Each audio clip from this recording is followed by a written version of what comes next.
Hi, everyone. Let's begin our time today by taking a deep breath in and out. Thank you. Breathing is one of the most essential life functions for we humans. Good news, then, that for most of us, it's pretty automatic, right? You inhale, you exhale, you don't have to think about it, no real effort on your part. But that's a little more difficult for about 1,200 people worldwide. My name is Nico, and I am one of those individuals. There we go, good. What we have is called congenital central hyperventilation syndrome, or CCHS. If you're looking for Colony Central High School, I think you're in the wrong building. What this means is that when we are sleepy, when we are sleeping, when we're ill, we require mechanical ventilation, what we call vents. There is currently no cure, no treatment for CCHS beyond mechanical ventilation. This condition is genetic, it is most often present at birth, and it is lifelong. Now, I've lived 29 years with CCHS. Dealing with this disability has given me a better sense of my own purpose and a better appreciation for the abilities of others, but also a global community. Let's take a look at this kid. This is, in fact, me. What happened, right? How'd I get this way? So after we look at the cute blonde hair and the chubby cheeks, we turn to something which is decidedly not cute. What is this thing under the neck? That was called the trach, and it's how I was vented for the first 6 or 7 years of my life. Someone over here said it is a trach. Now, when you're 6, when you're 7, you don't really want to be different, right? Different is bad. You want to be normal. You want to be like everybody else. When you're in kindergarten, one of your friends has to go to the bathroom, you have to go too. But at this stage of my development, I was very obviously different. Not only because of my trach, but also because I had a dedicated nurse follow me around. Me specifically, me, Nico, in elementary school and also in junior high. Now think back to kindergarten. When you came in from recess, you probably had like nap time, right? Lights were off, you had some cots, you could lay on the floor, and you could go to sleep. And I could not do that. This continued in high school, in gym class. I couldn't do a swimming unit without my own personal lifeguard. One year I had a female lifeguard who walked alongside me and kept pace with me.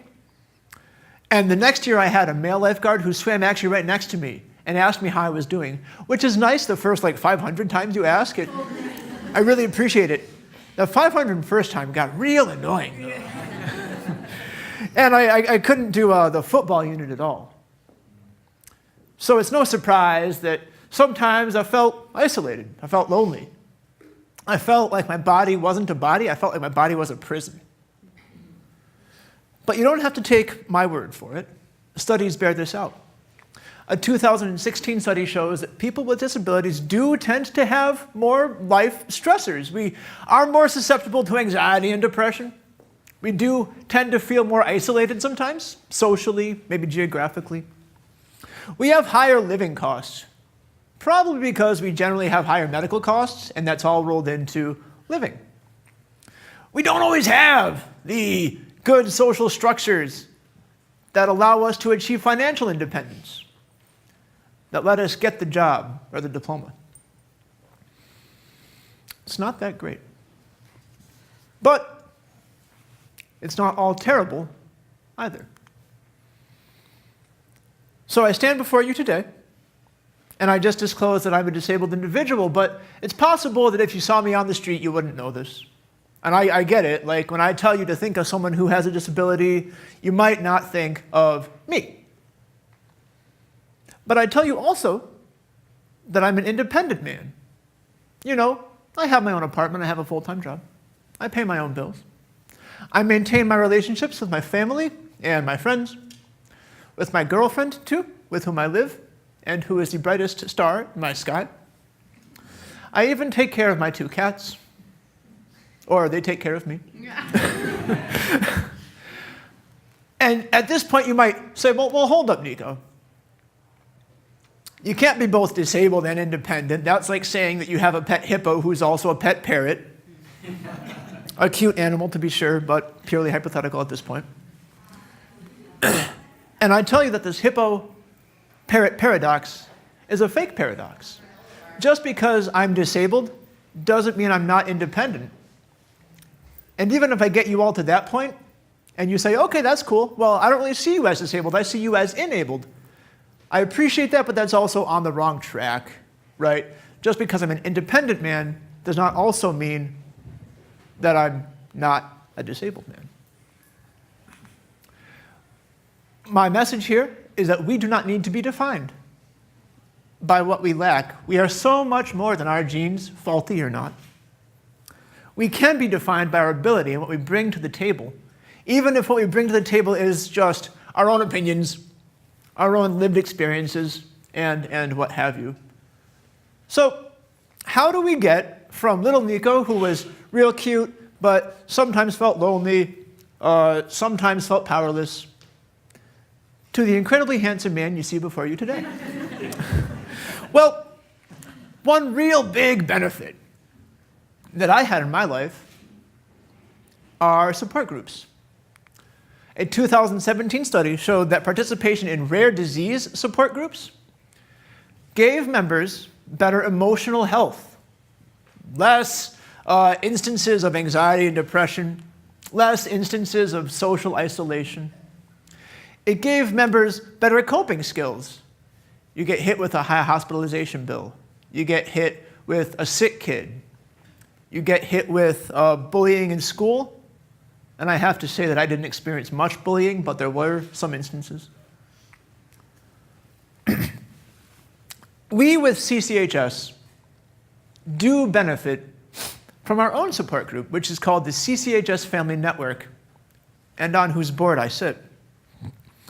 The CCHS Family Network was begun maybe a year after my birth, begun by a woman I'm honored to call Mom.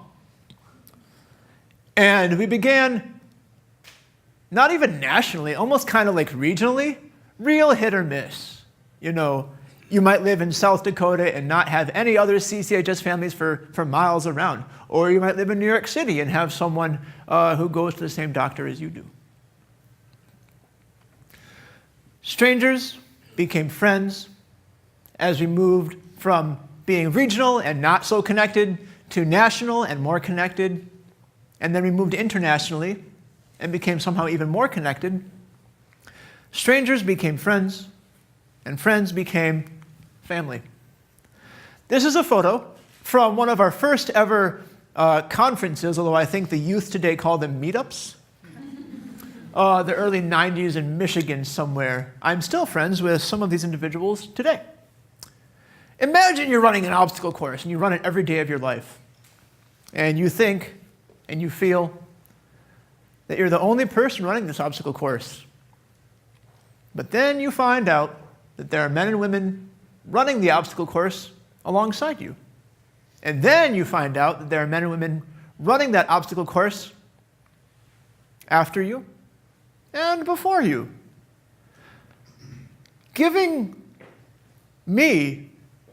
us a space where we can hear and be heard is invaluable.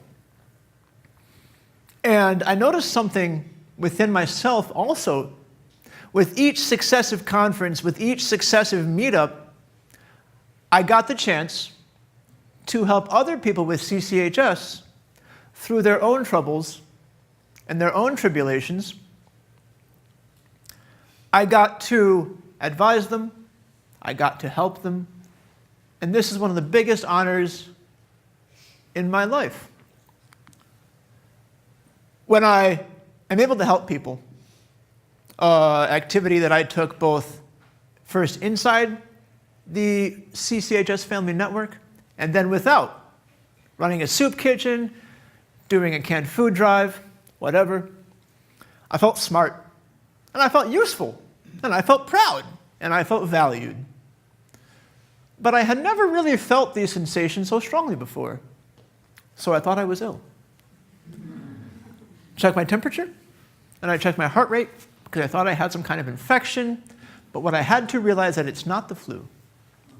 It's fulfillment.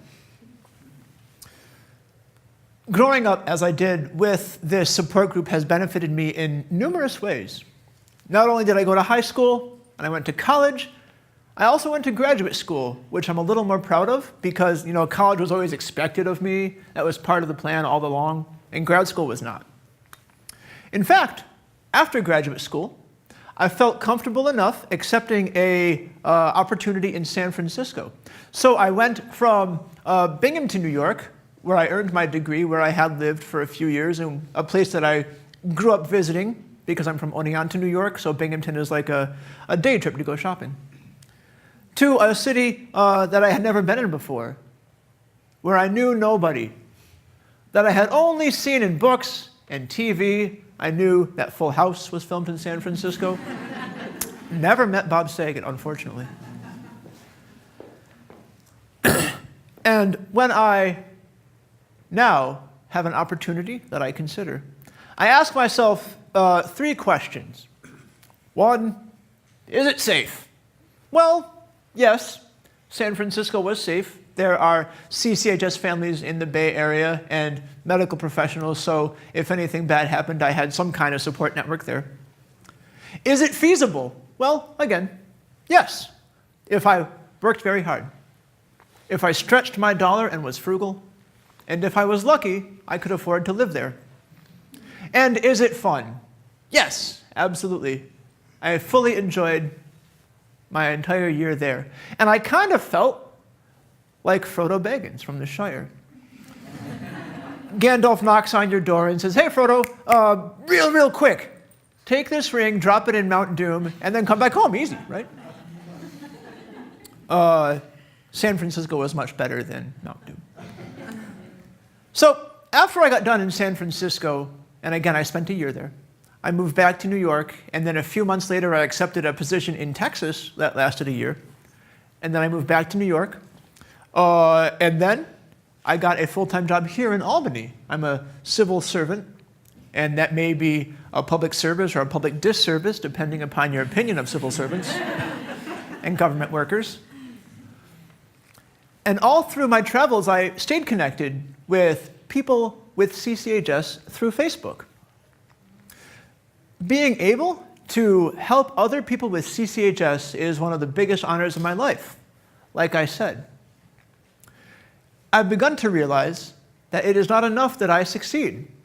Others must also succeed. You don't get very far being a flash in the pan. I should not be the exception to the rule. I should just be part of a standard. At the intersection of self and other, you have empathy. I stand before you today to tell you that it took me 20 years to live in a body that I like, that I sometimes admire, and it took me 24 years to develop a personality that I like and sometimes admire.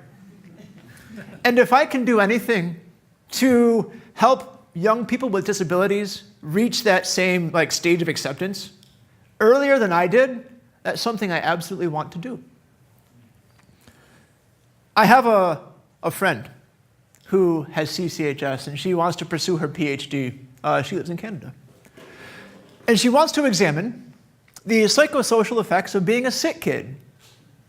What happens to you in your development and your personality if you're frequently hospitalized? What happens to you if you can't do the swimming unit? If you can't go out for recess because it's too cold or too hot? I have another friend who lives in Massachusetts this time, who went to pharmacy tech school. Because after all, when he was young and he needed prescription medication, he got those medicines and those drugs very quickly and easily. And he wants to ensure that same ease of access, forgive me, for everybody else that comes after him. And I have another friend who wants to be a teacher. And she's going to school and learning how she can make her classroom accessible to everyone.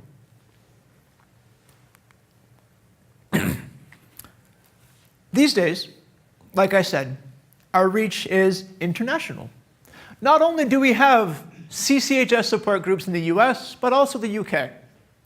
We have some families in Germany and also in France. CCHS families in Japan are very well connected to each other. So often, rare disease support groups are at the forefront of advocating for themselves, advocating for more research, advocating for more funding for research, advocating for drug treatment, for cures. We exchange our own research, our own advice, and while we do not share a common location, maybe not even a common language, we do share experiences, we do share feelings and perspectives. This is why I like to say nothing about us without us, because I've given you some examples of how my CCHS peers, people I'm honored to call my friends, have developed these skills like I have and are now leading support groups on their own and offering advice to younger families. In this way, rare disease support groups are acting as their own incubators. They've helped give rise to the next generation of leaders. So, truly, nothing about us without us. And I also like to say that while our reach is global, our community is local. So a few nights ago, at 3 a.m., when I, like most sane people, was asleep, I got a text message on WhatsApp from a friend of mine in Italy. And when I woke up and I saw this message, I was pissed. Just want to get some sleep, man. But then I reconsidered for two reasons. One, the question she had to ask me or the information she wanted to share was probably really important. And two, when it's 3 a.m. here, it's 9 a.m. in Italy, so I should really be more understanding. As I close my talk today, I want to hit you with more numbers. Like I mentioned, roughly 1,200 people worldwide with CCHS. That's not really much at all. You can't fill a stadium with 1,200 people. You might be able to fill a village, but even that would be sparsely populated, much less a town or a city. But our circle gets wider when we see that the organization Global Genes estimates that 30 million Americans live with a rare disorder. And our circle gets wider still when we consider that a few years ago, the CDC told us that 1 in 5 Americans has or will encounter a disability in their lifetimes. Asthma, diabetes, mobility impairments or hearing impairments, developmental disorders, neurological disorders like mine, everything. 1 in 5 Americans is 20%. 1 in 5 Americans is me. And 1 in 5 Americans may be some of you as well. So, as you leave here today and you go home, I urge you to go forward with compassion and empathy. And when someone asks you, hey, what did that weird blonde kid talk about? You can sum up my talk by reminding them, we're all a little screwed up. Thank you.